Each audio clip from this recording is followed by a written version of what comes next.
6:52 de la mañana, amigos. Ustedes son los principales testigos del esfuerzo que hemos hecho permanentemente en esta tribuna para procurar los cauces posibles en el reencuentro de Venezuela. Y hemos estado muy atentos en cada uno de los episodios de la llamada mesa de diálogo. Y no se ha soltado dentro de la opinión pública ese debate. Desde la comunidad internacional se insiste en que hay que retomarla. Y hay una realidad. Estamos viviendo tiempos difíciles, vienen tiempos electorales muy importantes y hay un conjunto de sanciones que limitan a Venezuela. Me acompaña Alejandro Moncada, economista, fue presidente del Centro Simón Bolívar, fue senador y diputado. Y al darte los buenos días y la bienvenida, Alejandro, quisiéramos saber cómo ves tú el tema de las sanciones. ¿Qué revisión, qué actualización merece hoy el análisis de las sanciones en medio de la crisis venezolana? Y paralelamente, ¿qué importancia tiene el diálogo como una alternativa todavía disponible, no? Muchas gracias, Eduardo, por la invitación. Y justamente yo venía pensando en eso, porque justamente estaba hace una semana en los Estados Unidos y en un programa de CNN que me entrevistaron, manifesté, igual desde el 2017 vengo manifestando, que estoy en total desacuerdo con las sanciones que aplicó el gobierno de los Estados Unidos a Venezuela y que efectivamente Venezuela no se merece esas sanciones y que estamos pagando todos los venezolanos en general por un grupo de personas que pudiera haberlo, aclaro, incurrido en algunos delitos o no. Yo no entro a calificarlo, yo soy economista y estoy convencido que ha ido avanzando en el sentimiento nacional, tanto, por supuesto, tan claros en el gobierno, y en eso yo estoy de acuerdo con el gobierno, en pedir el levantamiento de las sanciones, y estoy de acuerdo con la oposición a la cual pertenezco,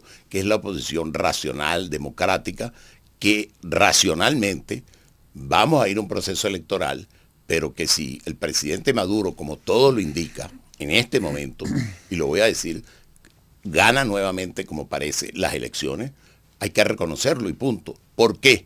Porque está bien organizado a lo largo y ancho del país. No obstante, todas las trabas que le han puesto y el daño que hizo al gobierno nacional y a Venezuela el interinato de fantasía del señor Guaidó. Por lo tanto, yo como economista creo que para que regrese la confianza al país hay que empezar a ceder de lado y lado. Cuando digo de lado y lado es que los Estados Unidos tienen que ceder y levantar, como lo está haciendo, gradualmente las sanciones. Yo las levantaría si fuera el presidente de Estados Unidos, automáticamente todas las sanciones, y Venezuela ceder en algunas cosas que están pidiendo ellos de orden político, que no es muy difícil ceder en eso. Porque la verdad es que Venezuela, y estuve estudiando anoche para venir para este programa, sí está afectada por más de 600 sanciones que le ha impuesto los diferentes organismos que encargados, como la OFAC y el Departamento del Tesoro norteamericano, el Departamento de Justicia de los Estados Unidos, de una manera que no se merece que la estemos pagando todos los venezolanos, porque de repente un grupito de venezolanos haya incurrido en cualquier tipo de delito. Ahora fíjate, te llevo a un escenario que tú acabas de describir hipotéticamente. Si Nicolás Maduro ganara las elecciones, ¿qué efecto tendría ese escenario en este tema que tú estás analizando? La posición de los Estados Unidos y las sanciones. Bueno, es que yo creo que los Estados Unidos se ha ido dando cuenta, también depende de quién gane las elecciones, que como tú sabes van a coincidir las elecciones del 2024 con las elecciones de ellos del 2024, y donde yo aspiro que el presidente, más bien Biden, sea reelecto, o cualquier otro del Partido Demócrata, y no el presidente o el expresidente Donald Trump, porque eso nos traería más problemas y diferencias entre Venezuela y los Estados Unidos.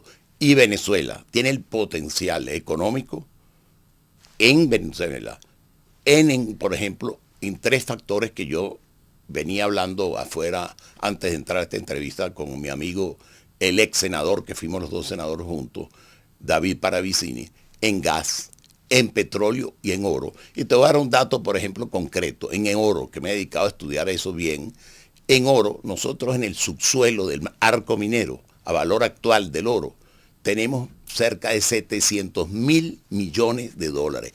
Efectivamente, eso no están en las reservas del Banco Central, están en el subsuelo. Pero para explotarla, tenemos que lograr que nos levanten las sanciones y venga la inversión. La inversión viene con confianza. Al haber confianza hay inversión. Al haber inversión hay producción. Al haber producción podemos reducir el tamaño del Estado. Al reducir el tamaño del Estado, tú dices, todo ese sentido va para la calle sin trabajo. No, lo absorbe el sector privado porque hay gran empleo.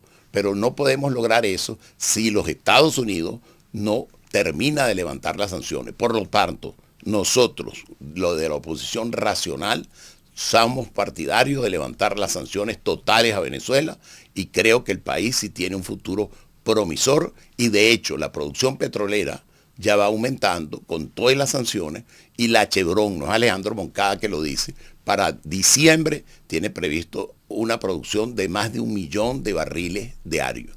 Entonces yo sí soy absolutamente optimista, siendo de la oposición, pero absolutamente democrático. Si ganamos, ganamos a voto.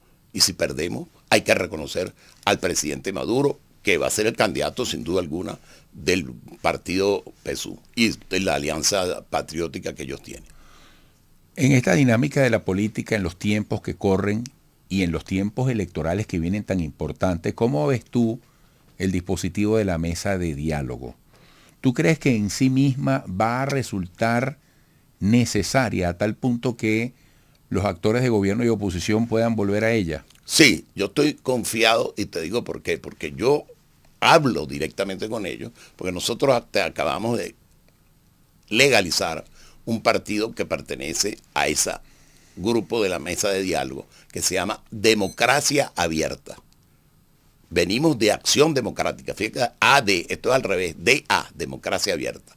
Y estamos en esa opción del diálogo desde el que se inició en México, o sea, en cualquier parte, pero el diálogo para llegar a un acuerdo total para unas elecciones transparentes, tranquilas, en calma y reconocer, sin estar con guarimbas ni ningún tipo de los que van por canales que no son los constitucionales y que no corresponden, sino que nosotros respaldamos a todo aquel que vaya por el canal constitucional y en los tiempos que corresponda. Cero violencia, sino la reunificación nacional. Y Venezuela, te repito, tiene el potencial económico para salir adelante y poner el país en marcha. Soy totalmente optimista. Alejandro, a propósito de lo último que acabas de decir, eres totalmente optimista, eres economista. Uno ve en la calle que hay mucha gente que cree en Venezuela, que lo demuestra con hechos, con inversiones que requieren de gran valentía. Yo estoy en contra de calificar a Venezuela, oye, como una banda de pillaje dedicada a invertir lo mal habido y de allí la explosión de determinados comercios de distintas proporciones. Yo me niego a pensar así, porque uno sabe de mucha gente que está haciendo las cosas con pasión y con honestidad. Yo estoy totalmente de acuerdo contigo. Yo defiendo a Venezuela de ese calificativo simplista y, perdónenme el término, estupidizante. Yo me niego. Ahora, ¿qué probabilidades tiene la economía venezolana para mostrar progresos? Sobre todo, además, vienen tiempos electorales, es decir, desde todo punto de vista, al gobierno le conviene que haya las mejores señales posibles en la calle.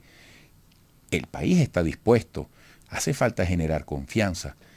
¿Qué más se necesita? Bueno, ¿y cómo ves tú ese camino, digamos, para cierre de este año, comienzo del otro? Bueno, yo te voy a decir para cierre de este año. Nosotros en este momento tenemos una inflación acumulada del 120% y llevamos el primer semestre. Yo creo que vamos a mejorar, y esto no son ideas que se me ocurrieron a mí, estudiando lo que dice diferentes economistas mucho más avesados y de mayor experiencia que yo, como Luis Vicente León. ¿Qué nos explicaba él? Tienes un minuto. Ok, bueno, ¿qué nos explicaba? Que hay que eliminar, por ejemplo, la ley de las grandes transacciones financieras, que es mentira que es de grandes transacciones financieras. Es que apenas tú te vas a comer una empanada aquí en la esquina, claro, y estás pagando el impuesto a transacciones financieras. Al eliminar esa ley y dar una confianza a la inversión extranjera, están deseosos de venir muchos inversores del sector que sean norteamericanos, canadienses, donde tú quieras, y venezolanos que tienen grandes fortunas, pero que nadie se atreve, porque lo primero que también le tienen que garantizar es la repatriación de los ingresos que tú tengas aquí en el país. Si yo tengo afuera X cantidad y la traigo, invierto y tengo una buena ganancia, mi derecho a repatriar mi ganancia e inclusive mi capital es inobjetable. Con esas dos reformas que se hagan, ya empiezan a regresar los recursos porque el ánimo y la disposición del pueblo venezolano está en trabajar y sacar este país adelante. Bueno, muchísimas gracias. O sea que yo veo con asombro, aquí cerquita, en la Francisco de Miranda, a la altura del Rosal, hay un hotel que están remozando y es capital inglés. Bueno, ahí está. Los ingleses en inversiones privadas. O sea, entonces, bueno, interesante esas dos sugerencias que tú haces en el cierre de esta entrevista. Alejandro, siempre un gusto tenerte por acá. Hasta pronto. Gracias pues a ti, Eduardo. Alejandro Moncada, economista, fue presidente del Centro Simón Bolívar, fue senador y diputado. Volveremos.